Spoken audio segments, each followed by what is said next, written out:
Быстрее! Assalomu alaykum hurmatli do'stlar, obunachilar, yaxshi yuribsizlarmi? Krasnoyarsk o'lkasida 2 nafar muhojirni deb ommaviy reydlar tadbirlari bahona qilib 20 nafar muhojir, ya'ni o'zbekistonliklar, tojikistonliklar politsiya bo'limiga olib ketildi va natijada 2 nafari deport bo'ldi.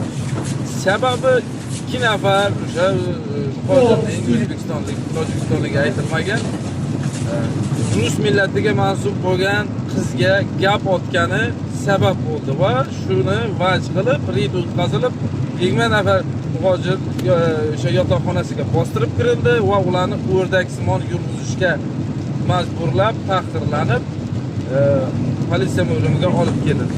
Быстрее!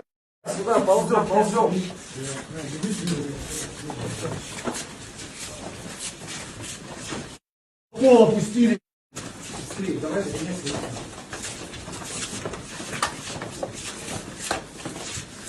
вы там вторым рядом идете, друг за другом сказал. Одним рядом идите. Я сказал, друг за другом. Все понятного. Друг за другом. Фамилия, имя, отчество. Имя, отчество. Дата рождения. 2 года. За что задержан, понял?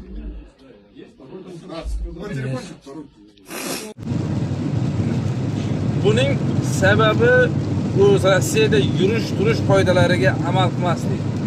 Yurish-turish qoidalari deganda yaqinda Moskvada ham shu narsalar yil boshida bahorda chiqqandi. Ya'ni o'sha brat deb yo sestra deb murojaat qilmaslik oddiygina-da, haligi gap otish yo'lda tursa. Bu 2 nafar o'sha O'rta Osiyoga mansub bo'lgan fuqaroning rus millatiga mansub qiziga gap otgani tufayligina shuncha mana odamlar, millat tahqirlanib turibdi, o'rdakka o'xshab yurg'izilib turibdi. Ikkitasi deport bo'ldi. Ne za что nima deydi? Yurish qoidalariga prosta amal qilaylik. Ishga borib, ishga keling, uyingizga boring, O'zbekistonga pul jo'nating. Har xil qoidalar qabul qilinyapti-ku, misol uchun. Va migrantlar qisilyapti, migrantlar unaqa bo'lyapti, har tomonlama qisib boryapti.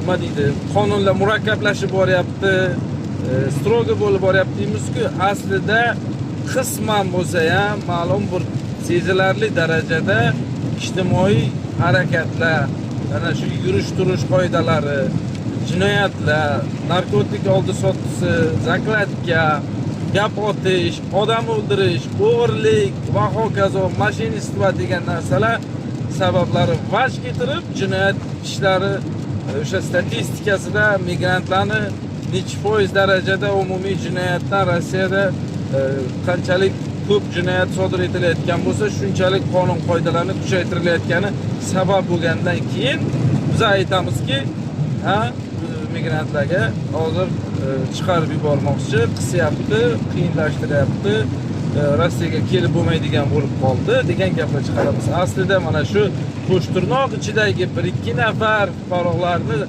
qilib yurgan ishlari sababli mana shu narsa hammani boshiga kaltak sinyapti. Shu sababli bo'lyapti. Shuning uchun